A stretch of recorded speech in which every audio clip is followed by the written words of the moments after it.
अभी हाल ही में आरबीआई ने एक डिसीजन लिया है कि अब वो इंटरनेशनल ट्रेड के लिए डॉलर की जगह रुपये को प्रमोट करेंगे और इसके पीछे एक्सपर्ट्स दो कारण बताते हैं।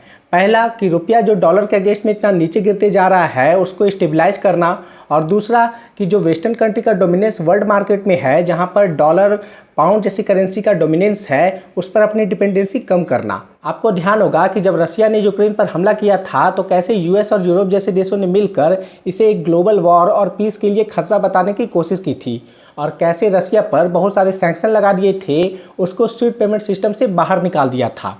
ऑल ओवर देखा जाए तो रसिया को दुनिया से अलग थलग करने की कोशिश की गई थी, और इसी सिचुएशन को देखते हुए कहीं ऐसा सिचुएशन भारत में ना आ जाए, इसलिए आरबीआई ने ये डिसीजन लिया है।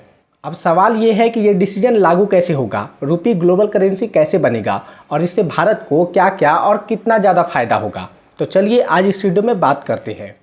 देखो, जब कभी कोई दो देश आपस में ट्रेड करते हैं तो एक दूसरे को पेमेंट करने के लिए फॉरेन करेंसी का यूज करते हैं, और चूंकि डॉलर दुनिया का रिजर्व करेंसी है तो ये जो जितना भी सारा ट्रांजैक्शन होता है वो ज़्यादातर डॉलर में ही होता है। अब आप पूछोगे कि डॉलर दुनिया का करेंसी कैसे बन गया, तो इसके लिए मैं एक सेपरेट वीडियो बना रहा हूँ। बहरहाल बात करते हैं आज के वीडियो की। तो आई एम श्योर अब तक आपने स्विफ्ट पेमेंट सिस्टम के बारे में एटलीस्ट एक बार तो सुन ही लिया होगा।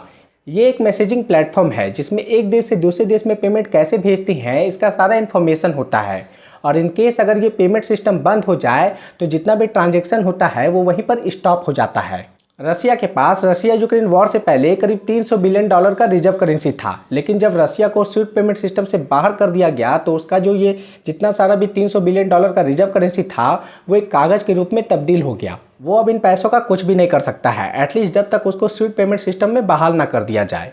अभी भारत के पास 600 बिलियन डॉलर का एक बहुत बड़ा रिजर्व करेंसी है, और इन केस अगर कोई ऐसा सिचुएशन आ जाए कि अभी भारत को स्विफ्ट पेमेंट सिस्टम से बाहर कर दिया जाए तो ये भारत के लिए बहुत बड़ा प्रॉब्लम हो जाएगा, क्योंकि ये जितना भी रुपया 600 बिलियन डॉलर है वो एक नल हो जाएगा, उसका कोई वैल्यू नहीं रह जाएगा। हमारा 84% क्रूड ऑयल वो हम विदेशों से मंगवाते हैं तो उसके लिए डॉलर लगते हैं। हमारे जितने भी यूट्यूबर्स हैं, हमारे जितने भी सर्विसमैन हैं जो कि यूएस डॉलर में कमाते हैं, पाउंड में कमाते हैं, वो उनका जितना भी पेमेंट सेटलमेंट है वो वहीं पर स्टॉप हो जाएगा, कोई भी पैसा यहाँ पर नहीं आएगा। तो ये भारत के लिए एक बहुत बड़ी परेशानी की बात है। इससे पहले भी अमेरिका ने हम पर दबाव बनाकर ईरान से तेल ना खरीदने की हिदायत दी थी, और उस वक्त जियोपॉलिटिक्स रीजन के कारण हमें उनकी बात माननी पड़ी थी, पर यह हर वक्त नहीं चलेगा।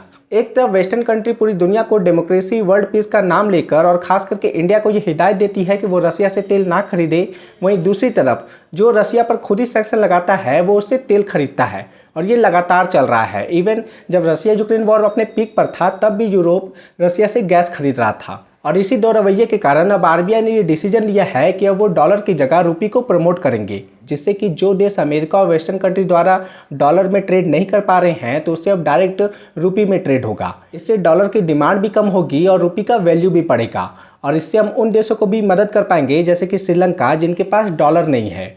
इंडिया ने अप्रैल और मई के महीने में जब रसिया यूक्रेन वॉर अपने पीक पर था तब इंडिया ने रसिया से 2.5 बिलियन डॉलर का तेल खरीदा था, और वो भी जब रसिया पर सैंक्शन लगा हुआ था। अगर हम ये कुछ ही ट्रेड जो रसिया से करते हैं उसको रुपये में करना शुरू कर दे तो इससे भारत का हर साल करीब 30 से 40 बिलियन डॉलर का बचत होगा।